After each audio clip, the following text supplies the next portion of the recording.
नमस्कार, मैं श्रेया और आप देख रहे हैं बिहारी आवाज। बढ़ते हैं खबरों की ओर। बिहार में शिक्षकों की बहाली के लिए रजिस्ट्रेशन शुरू, परीक्षा के नियमों में 5 बड़े बदलाव। बिहार में दूसरे चरण के लिए शिक्षक भर्ती परीक्षा को लेकर रविवार से रजिस्ट्रेशन की शुरुआत हो गई है। बिहार लोक सेवा आयोग की ओर से शिक्षक भर्ती परीक्षा का आवेदन लेने से लेकर रिजल्ट निकालने तक की प्रक्रिया 60 दिनों में पूरी की जाएगी। बीपीएससी की ओर से शिक्षक नियुक्ति परीक्षा के लिए 5 बड़े बदलाव किए गए हैं। पहले चरण में अभ्यर्थियों की शिकायत के बाद दूसरे चरण की परीक्षा 2 नहीं बल्कि 1 ही दिन होगी। भाषा के पेपर में 30 प्रश्न होंगे, जिनमें से 8 प्रश्न अंग्रेजी और 22 हिंदी से होंगे। इनमें क्वालिफाई करने के लिए 9 नंबर लाना होगा। और आपको बता दें कि द्वितीय चरण में किसी भी योग्यता और अर्हता के लिए अपीयरिंग अभ्यर्थी को मौका नहीं दिया जाएगा। भाषा का पेपर क्वालिफाई रहेगा। दूसरे चरण के शिक्षक नियुक्ति में नेगेटिव मार्किंग नहीं होगी। ई ऑप्शन भी नहीं रहेगा। हर प्रश्न के केवल 4 विकल्प होंगे। परीक्षा का सिलेबस एनसीईआरटी के संबंध कक्षाओं के सिलेबस के ही अनुरूप होगा, लेकिन प्रश्नों का स्तर वांछित योग्यता के अनुरूप थोड़ा ऊपर होगा। रेलवे में ग्रुप सी डी के पदों पर नौकरी पाने का बढ़िया मौका। आवेदन करने की आज आखिरी डेट। 63,000 होगी सैलरी। रेलवे में नौकरी की तलाश कर रहे युवाओं के लिए एक बेहतरीन मौका है। जो भी युवा 10वीं 12वीं और ग्रेजुएट है, वे इन पदों पर आसानी से रेलवे में नौकरी पा सकते हैं। इसके लिए इंडियन रेलवे द्वारा रेलवे भर्ती सेल यानी आरआरसी पश्चिम मध्य रेलवे की स्काउट्स और गाइड कोटा के तहत ग्रुप सी और डी के पदों पर बहाली की जा रही है। इसके लिए आवेदन करने की अंतिम तिथि आज यानी 6 नवंबर है। उम्मीदवार जो अभी तक इन पदों के लिए आवेदन नहीं किए हैं, वे इंडियन रेलवे की आधिकारिक वेबसाइट पर जाकर अप्लाई कर सकते हैं। इसके अलावा इन पदों पर आवेदन करने के पहले दिए गए तमाम बातों का ध्यान से जरूर रखें। सिपाही भर्ती परीक्षा पेपर लीक कांड में आर्थिक अपराध इकाई का बड़ा एक्शन। ईओयू ने दर्ज किया नया केस। सिपाही भर्ती पेपर लीक मामले में बिहार पुलिस की आर्थिक अपराध इकाई ने अब तक जांच के बाद एक और बड़ी कार्रवाई की है। जी हां, आर्थिक अपराध इकाई ने पटना में अपने ही थाने में एक नई प्राथमिकी दर्ज की है। इसमें आधा दर्जन से अधिक सोशल मीडिया, इंस्टाग्राम और व्हाट्सएप ग्रुप के संचालक और अज्ञात लोगों को आरोपी बनाया गया है। इस बात की पुष्टि आर्थिक अपराध इकाई मुख्यालय की तरफ से की गई है। दरअसल सिपाही भर्ती की परीक्षा के दरमियान पिछले महीने प्रश्न पत्र लीक हुआ था। पटना, बेगूसराय, सारण और भोजपुर समेत कई जिलों में पुलिस ने कार्रवाई करते हुए 74 एफआईआर दर्ज किए थे। इन केसों को आर्थिक अपराध इकाई ने टेक ओवर कर लिया था। धनतेरस के दिन यम देवता की साधना है बहुत महत्व। इस दिशा में जलाए इतने दीपक, माँ लक्ष्मी और कुबेर की होगी कृपा। कार्तिक महीने के कृष्ण पक्ष की तृतीयादशी या फिर कहे तो धनतेरस के दिन से 5 दिवसीय महापर्व दिवाली की शुरुआत होती है। इस साल धनतेरस 10 और 11 नवंबर दोनों दिन है। धनतेरस के दिन भगवान विष्णु का अंश माने जाने वाले भगवान धन्वंतरी की पूजा से आरोग्य का आशीर्वाद मिलता है। मान्यता है कि इस दिन दीप दान करने पर व्यक्ति की सभी मनोकामनाएं शीघ्र ही पूरी हो जाती है। पूरे साल उसका घर धन धान्य से भरा रहता है।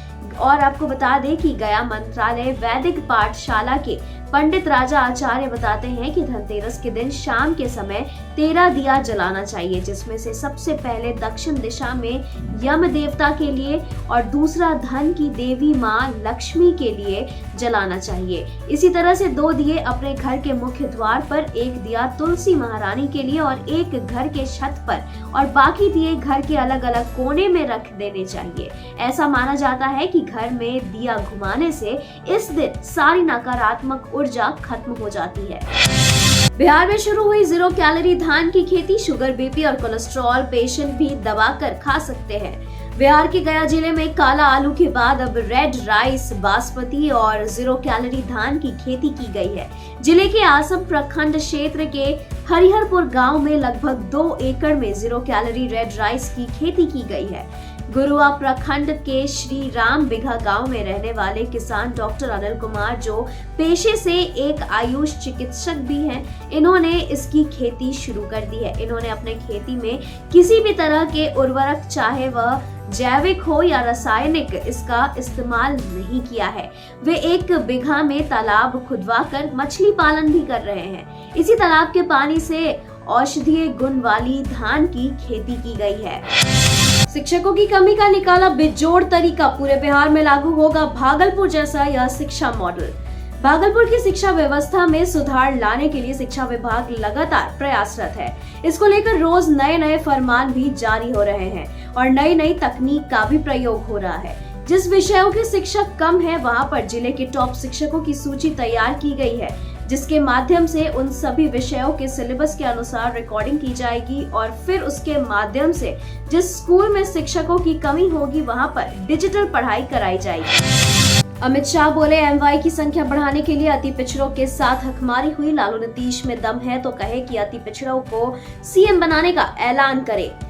बिहार दौरे पर आए गृह मंत्री अमित शाह ने जातीय जनगणना को लेकर के नीतीश कुमार और लालू यादव पर तीखा हमला बोला है। अमित शाह ने कहा कि बिहार सरकार की जातीय जनगणना छलावा है। यादवों और मुसलमानों की संख्या को बढ़ाने के लिए अति पिछड़ों के साथ हकमारी कर ली गई है। अमित शाह ने कहा कि अगर नीतीश कुमार और लालू यादव में हिम्मत है तो कहे कि उनके इंडिया अलायंस की ओर से कोई अति पिछड़े समाज से आने वाला नेता बिहार के मुख्यमंत्री पद का दावेदार होगा। अमित शाह ने कहा कि अभी भी बिहार की सत्ता में बैठे लोगों ने खुद को पिछड़े समाज का शुभचिंतक होने के लिए चाल चली है। ये जनता को गुमराह करने की कोशिश कर रहे हैं। बिहार में जातीय जनगणना कराने का फैसला तब हुआ था जब बीजेपी सत्ता में थी, लेकिन जब रिपोर्ट आई तो उसमें साजिश रच दी गई। यादव और मुसलमानों की संख्या को बढ़ने के लिए अति पिछड़ों को और पिछड़ों की संख्या को कम कर दिया गया है, उनके साथ अन्याय किया गया है। अमित शाह ने नीतीश को भी निशाने पर लिया। पलटू राम ने प्रधानमंत्री बनने के लिए जनादेश के साथ खिलवाड़ किया। यह बात अमित शाह ने मुजफ्फरपुर में रैली के दौरान कही। मुजफ्फरपुर में विशाल जनसभा को संबोधित करते हुए केंद्रीय गृह मंत्री अमित शाह ने लालू और नीतीश पर जोरदार हमला बोला है। सीएम नीतीश को निशाने पर लेते हुए शाह ने कहा कि पलटू राम ने प्रधानमंत्री बनने के लिए जनादेश के साथ खिलवाड़ किया है और मुख्यमंत्री नीतीश कुमार पर जोरदार हमला बोलते हुए अमित शाह ने कहा कि नीतीश को इंडिया गठबंधन का संयोजक नहीं बनाया गया है, इसलिए अब वे वहां से निकलना चाहते हैं लेकिन उन्हें रास्ता नहीं मिल रहा है। उन्होंने कहा कि बिहार की जनता ने लालू के जंगल राज से बचने के लिए बीजेपी को वोट दिया, लेकिन पलटू राम ने पलटी मारकर जनादेश को तोड़ दिया। पलटू राम ने प्रधानमंत्री बनने के लिए जनादेश का द्रोह किया। आने वाले समय में बिहार जंगल राज और पलटू राम से मुक्त होगा।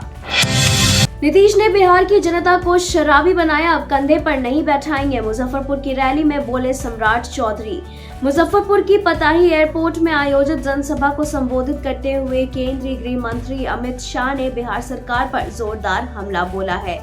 आपको बता दें कि इससे पहले बिहार बीजेपी के प्रदेश अध्यक्ष सम्राट चौधरी ने रैली को संबोधित करते हुए नीतीश तेजस्वी की सरकार पर हमला बोला और कहा कि बीजेपी की कृपा से लालू और नीतीश बिहार से मुख्यमंत्री बने। जिस नीतीश ने बिहार की जनता को शराबी बना दिया, उसे बिहार की जनता अब अपने कंधे पर नहीं बैठाएगी। बिहार के लोगों को नीतीश कुमार ने शराबी बनाने का काम किया है। 2005 में जहां मात्र 988 शराब की दुकानें बिहार में थी और नीतीश कुमार की सरकार ने जब 2016 में शराब की दुकानें बंद की तो उस वक्त शराब की दुकानें की संख्या बढ़कर 11,000 हो गई थी। इसलिए 11 गुना अधिक बिहार के लोगों को शराबी बनाने का काम नीतीश कुमार ने किया है। बिहार आकर अमित शाह कर रहे बकवास, बोले तेजस्वी यादव। बताए केंद्र में बिहार से कितने ओबीसी और ईबीसी मंत्री।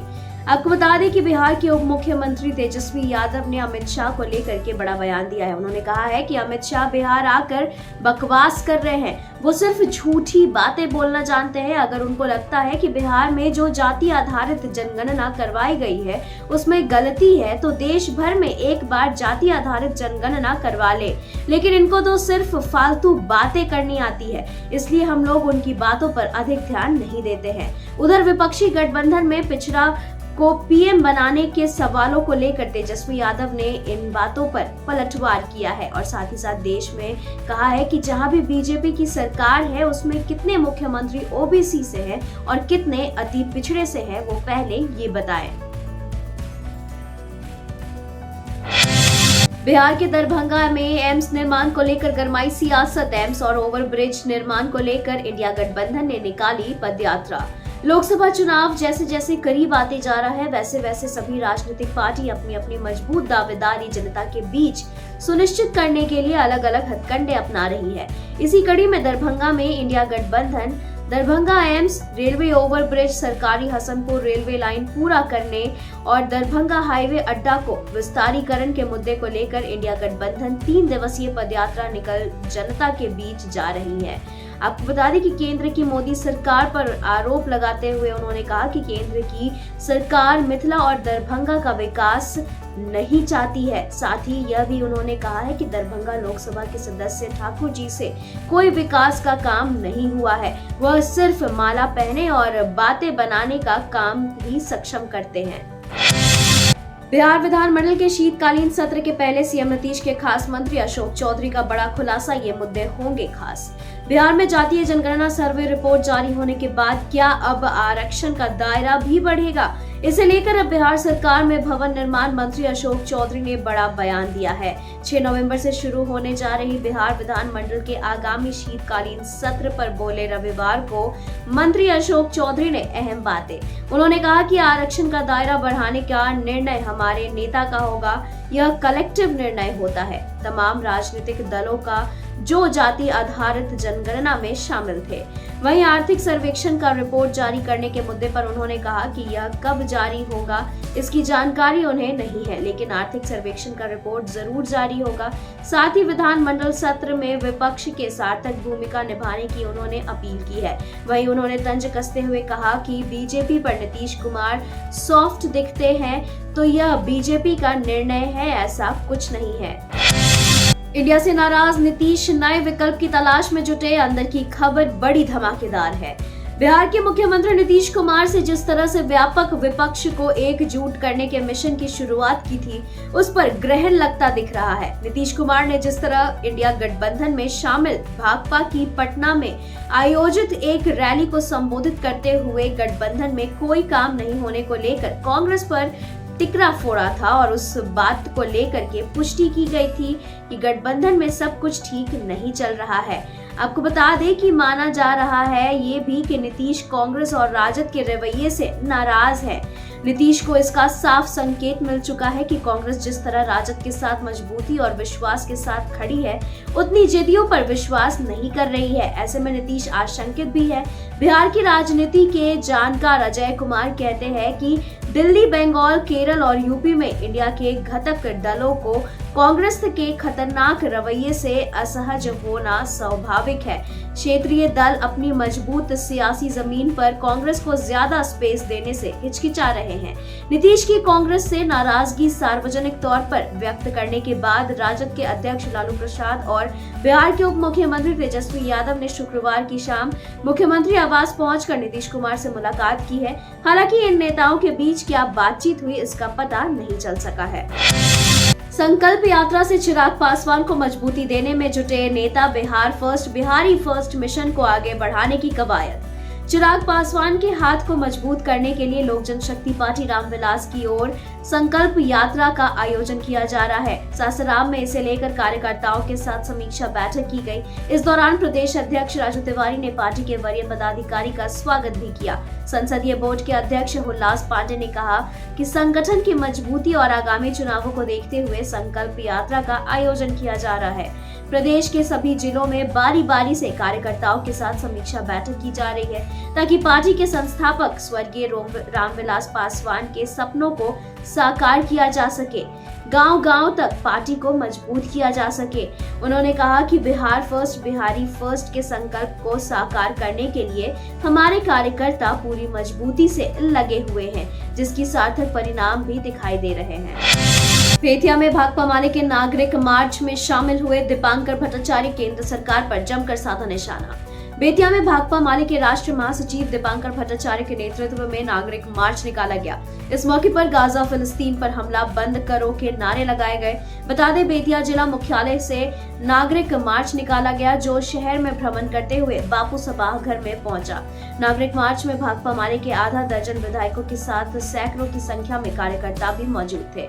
मार्च के दौरान दीपांकर भट्टाचार्य ने इजरायल युद्ध को लेकर अमेरिका को दोषी बताया है। वहीं कहा कि भारत सरकार ने शांति के पक्ष में भी काम नहीं किया है। हम सरकार से कहना चाहते हैं कि भारत सरकार इजरायल को युद्ध रोकने की बात साफ साफ शब्दों में करे। पूर्व मुख्यमंत्री जीतन राम मांझी ने नीतीश सरकार पर कसा तंज, कहा मालदार विभाग को चूस रहे तेजस्वी। बिहार के गया में पूर्व सीएम जीतन राम मांझी ने मुख्यमंत्री नीतीश कुमार पर करारा हमला किया है। वहीं डिप्टी सीएम तेजस्वी यादव पर भी उन्होंने कहा कि वह उनके पास मालदार विभाग है और वह उसे चूस रहे हैं। स्वाभिमान रहता तो वह मुख्यमंत्री नीतीश कुमार से समर्थन वापस ले लेते। यह बात उन्होंने तब कही जब कांग्रेस के राष्ट्रीय अध्यक्ष मल्लिकार्जुन खड़गे के द्वारा मुख्यमंत्री नीतीश कुमार को फोन किए जाने के बाद मीडिया ने उनसे सवाल पूछे। इस पर पूर्व सीएम ने कई बातें कही, सीएम नीतीश कुमार को कई तथ्यों से घेरा। बिहार के भूमिहारों से तेजस्वी की अपील, भाजपा का बंधुआ मजदूर मत बनिए, एक मौका दीजिए, आपसे भेदभाव नहीं करेंगे। उप मुख्यमंत्री तेजस्वी यादव ने रविवार को बिहार के भूमिहारों से खास अपील की है।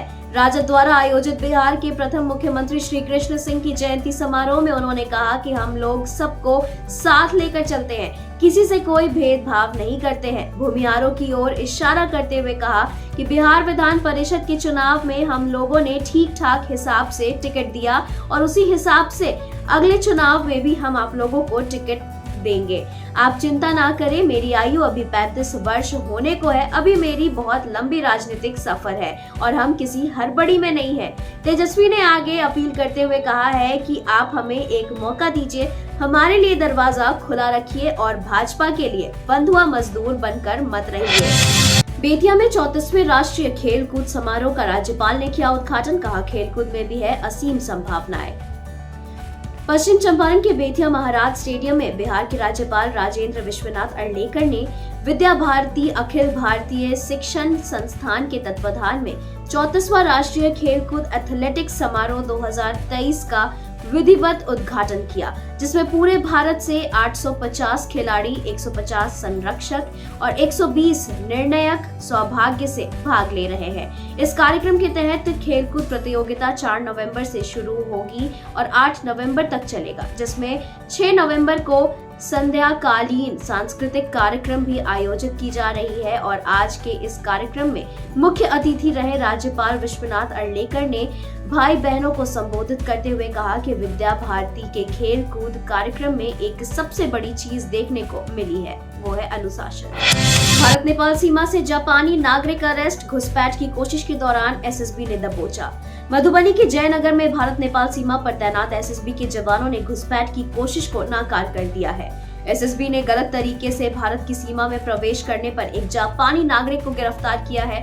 48वीं वाहिनी सशस्त्र सीमा बल जयनगर के कार्यक्षेत्र भारत नेपाल सीमा चौकी कमला के जवानों ने यह कार्रवाई की है। नेपाल सीमा से लगभग 1 किलोमीटर दूर भारतीय क्षेत्र में अवैध रूप से जापानी नागरिक जयनगर स्टेशन से जनकपुर जाने की कोशिश कर रहा था। जापानी नागरिक की पहचान किमियोशी शिमुरा के रूप में हुई है। विदेशी नागरिक से पूछताछ के बाद अग्रिम एसएसबी ने उसे जयनगर जीआरपी के हवाले कर दिया है। गाय के लिए पड़ोसी बन गया हैवान, पहले लाठी डंडे से पीटा, फिर करंट लगाकर कर दी हत्या।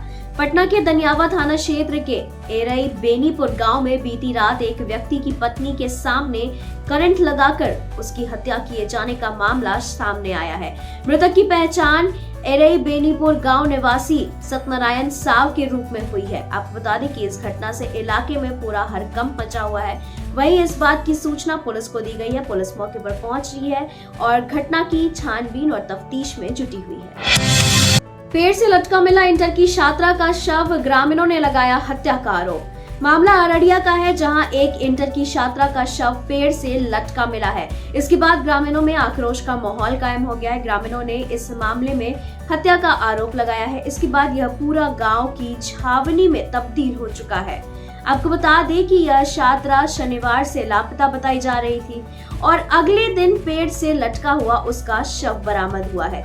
मृतक की पहचान शिवानी कुमारी के रूप में हुई है। इन सभी बातों की जानकारी जैसे ही पुलिस को हुई, पुलिस मौके पर पहुंची, शव को अपने कब्जे में लेकर के पोस्टमार्टम के लिए भेज दिया गया है और मामले की जांच पड़ताल में जुट गई है। आपको ये भी बता दें कि मामले की जांच के लिए डॉग स्क्वाड को भी बुलाया गया है। बिहार में शातिर चोरों की करतूत, एसबीआई का एटीएम काट कर उड़ा ले गए लाखों रुपए।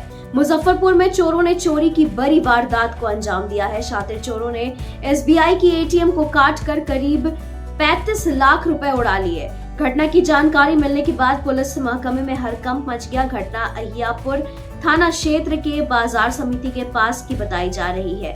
स्थानीय लोगों और पुलिस को इसकी भनक तक नहीं लगी। घटना की जानकारी मिलने के बाद मौके पर पहुंची पुलिस मामले की छानबीन में जुट गई है। अपराधियों की पहचान के लिए पुलिस इलाके में लगे सीसीटीवी की फुटेज को खंगाल रही है। एटीएम का रख रखाव चेन्नई स्थित एक कंपनी करती थी और पुलिस कंपनी के कर्मियों से भी पूछताछ कर रही है। यूनिफॉर्म में नहीं आया स्कूल तो प्रिंसिपल ने किया बाहर, अब छात्र ने उठाया खौफनाक कदम, एक्शन में आई पुलिस। बिहार के मुजफ्फरपुर से एक सनसनीखेज मामला निकलकर सामने आ रहा है। यहाँ इंटर के एक छात्र ने ऐसा खौफनाक कदम उठाया है कि सभी लोग दंग रह गए हैं।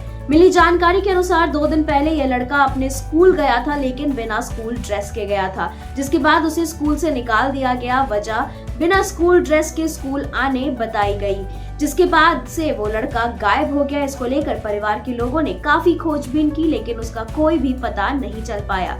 लेकिन जब सुबह इस युवक का शव आम के बगीचे से एक पेड़ में लटका हुआ मिला तो पूरे इलाके में सनसनी फैल गई। यह युवक जिले के पुरुषोत्तमपुर हाई स्कूल का छात्र है। मृतक की पहचान विकी कुमार के रूप में हुई है। 17 वर्षीय विकी कुड़नी के बसौली गांव के निवासी राकेश भगत का बेटा था। इसके साथ ही परिवार का चिराग बुझ जाने के बाद मातम का माहौल पसर गया है। चूल्हे से निकली चिंगारी से 5 घर जले, लाखों की संपत्ति जलकर राख, ग्रामीणों में मचा कोहराम। खबर सुपौल की है, जहां चूल्हे की चिंगारी ने देखते ही देखते 5 घरों को अपने चपेट में ले लिया। आगलगी की इस घटना के बाद मौके पर अफरा तफरी मच गई। लोग जान बचाकर इधर उधर भागने लगे। इस दौरान आगलगी में घरों में रखे सभी सामान जलकर राख हो गए। ग्रामीणों ने भारी मशक्कत के बाद आग पर काबू पाया। त्रिवेणीगंज थाना क्षेत्र के गोनहा पंचायत के वार्ड नंबर 7 में इस घटना को देखने के बाद पूरे इलाके में कोहराम मच गया। आपको बता दें कि इस घटना में 5 घर तो जले ही साथ 5 लाख से अधिक की संपत्ति भी नष्ट होने की संभावना जताई जा रही है। औरंगाबाद पुलिस को मिली बड़ी सफलता, 5 क्विंटल 40 किलो गांजा के साथ 2 तस्कर गिरफ्तार। औरंगाबाद नशीली पदार्थ का हब बना हुआ है। चाहे शराब हो या गांजा या ब्राउन शुगर के खिलाफ औरंगाबाद पुलिस रेगुलर अभियान चलाकर कार्रवाई कर रही है। इसके बावजूद भी नशीले पदार्थ की तस्करी थमने का नाम नहीं ले रही है। नारकोटिक्स विभाग एवं अंबा थाना की पुलिस टीम ने मिलकर 2 गांजा तस्कर को अरेस्ट किया है। इन दोनों के पास से 5 क्विंटल 40 किलो गांजा बरामद किया गया है। तस्कर गांजा को भूसे में छिपाकर ट्रक से ले जा रहा था कि तभी NH 139 पर सांडा बाजार के पास एक संदेह के आधार पर एक ट्रक को रोककर तलाशी ली गई। तब इस बात का खुलासा हुआ और गांजा की बड़ी खेप को बरामद किया गया है, जिसके बाद तस्करों को गिरफ्तार किया गया। मुंगेर में पीड़ित अब थानों में दर्ज करा सकेंगे online real time FIR। Munger में पीड़ित अब थानों में ऑनलाइन रियल टाइम FIR दर्ज करा सकेंगे। CCTNS से जुड़े जिले के 19 थानों में ऑनलाइन FIR की सुविधा शुरू हुई है। FIR के नकल के लिए अब पीड़ितों को कचहरी का चक्कर नहीं लगाना होगा। मुंगेर जिले के सभी थानों को हाईटेक और पेपरलेस करने के साथ डिजिटलाइजेशन की प्रक्रिया में पुलिस प्रशासन जुट गया है। इसके लिए थानों में ऑनलाइन FIR दर्ज कराने की प्रक्रिया शुरू की गई है। अब कोई भी पीड़ित मारपीट या अन्य आपराधिक मामलों का ऑनलाइन रियल टाइम FIR थानों में दर्ज करा सकेंगे। गोपालगंज में पति पत्नी का अश्लील वीडियो बनाकर युवक करता था ब्लैकमेल। महिला ने पति और देवर के साथ मिलकर उतारा मौत के घाट। गोपालगंज जिले के उचका गांव थाना क्षेत्र के लूसी गांव के पास स्थित खेत में हत्या कर दफनाए गए 40 वर्षीय व्यक्ति का शव पुलिस ने बरामद किया है। बरामद शव को पुलिस ने पोस्टमार्टम कराकर शव को परिजनों को सौंप दिया है। वहीं मृतक की पहचान उचका गांव थाना क्षेत्र के लूसी गांव निवासी 40 वर्षीय हरिलाल प्रसाद चौधरी के रूप में की गई है। वहीं पुलिस ने महिला समेत 3 लोगों को गिरफ्तार किया है। गिरफ्तार आरोपियों से पुलिस ने जब पूछताछ की गई तो उन्होंने बताया कि मृतक युवक पति पत्नी के सोया अवस्था का वीडियो बनाकर ब्लैकमेल करता था। बाइक सवार अपराधियों ने बंधक बना युवक को 3 घंटे पीटा, लूट कर फेंक दिया सड़क किनारे। बेगूसराय जिले में बदमाश कितने बेखौफ है, इसका अंदाजा एक ताजा वारदात से लगाया जा सकता है। यहाँ सरेआम एक नौजवान को बाइक सवार बदमाशों ने रोक लिया। पहले तो उसे लूटा गया और फिर इसके बाद 3 घंटे तक उसकी बेरहमी से पिटाई की गई। जब युवक बेहोश हो गया तो बदमाश उसे सड़क किनारे फेंककर आराम से निकल गए। यह वारदात 30 अक्टूबर की है। घटना के 6 दिन के बाद भी युवक के शरीर पर चोट के गहरे निशान देखे जा सकते हैं। पीड़ित युवक लाखों ओपी के अयोध्या बाड़ी गांव निवासी डोमन राय का बेटा दीवाना कुमार है। बताया जाता है कि पीड़ित भी अवैध शराब के मामले में जेल से बाहर निकला है। वहीं घायल ने बताया कि उसे 8-10 की संख्या में युवक ने अगवा कर लिया और 3 घंटे तक लगातार पीटता रहा। इस दौरान आरोपियों ने 19,000 नगद के साथ साथ मोबाइल फोन भी उससे छीन लिया। पीड़ित के अनुसार बदमाश 4 लाख रुपए की मांग कर रहे थे। उन्होंने उससे एक सादे कागज पर साइन भी करवा लिया। वहीं जिले के एसपी ने बताया कि युवक के साथ मारपीट करने वाले बदमाशों की पहचान कर ली गई है और आगे की गिरफ्तारी के लिए कार्रवाई की जा रही है। प्याज की बढ़ती महंगाई को देखते हुए दरभंगा में 25 रुपए किलो प्याज बेचेंगे। एनसीसीएफ हायाघाट के पूर्व विधायक अमरनाथ गामी ने हरी झंडी दिखाकर वैन को किया रवाना। भारतीय राष्ट्रीय उपभोक्ता सहकारी संघ मर्यादित यानी सीसीएफ ने दरभंगा में 25 रुपए किलो प्याज की बिक्री का शुभारंभ किया है। शनिवार को हायाघाट के पूर्व विधायक अमरनाथ गामी एवं बिहार के शाखा प्रबंधक राजेश कुमार ने NH-27 के बाजार समिति चौक पर इसे हरी झंडी दिखाकर रवाना किया है। मौके पर उन्होंने बताया कि प्याज से लदे 30 ट्रक हर दिन जिला के 60 किलोमीटर की दूरी ग्रामीण इलाके सहित शहर के मोहल्लों में जाकर के प्याज को बेचेगी। इस दौरान उन्होंने अपने हाथों दर्जन से अधिक लोगों को प्याज का पैकेट भी उपलब्ध कराया। झोपड़ी में दुकान लेकिन ऊंचा पकवान, कुरकुरी जलेबी खाने सूट बूट वाले भी पहुंचते हैं यहाँ। कमाई जानकर हो जाएंगे हैरान। वैशाली जिले के एक दुकान में सबसे अधिक जलेबी की बिक्री होती है। इसका कारण ये है कि जलेबी कुरकुरे और मुंह में जाते ही घुल जाने वाली होती है। ऐसे में अगर आप भी कुरकुरे जलेबी खाने की चाहत रखते हैं तो महनार प्रखंड के लावापुर आइए। यहाँ के अजय कुमार के हाथ की बनी जलेबी खाने के बाद आप दूसरी जगह की जलेबी खाना भूल जाएंगे। लावापुर गांव के रहने वाले अजय कुमार करीब 10 साल से जलेबी बनाने का काम करते हैं। दुकान भले ही उनकी छोटी सी है लेकिन जलेबी खाने बड़े बड़े लोग यहाँ आते हैं। यही कारण है कि वे हर दिन लगभग 80 केजी जलेबी बेच लेते हैं। अजय बताते हैं कि उनकी दुकान पर सुबह के 10 बजे से रात 8 बजे तक जलेबी खाने वालों की भीड़ लगी रहती है। तो अगर आप भी जलेबी खाने की शौकीन हैं तो यहाँ जरूर जाएं। तो फिलहाल खबरों के सिलसिले में इतना ही। आप बने रहे बिहारी आवाज के साथ। नमस्कार।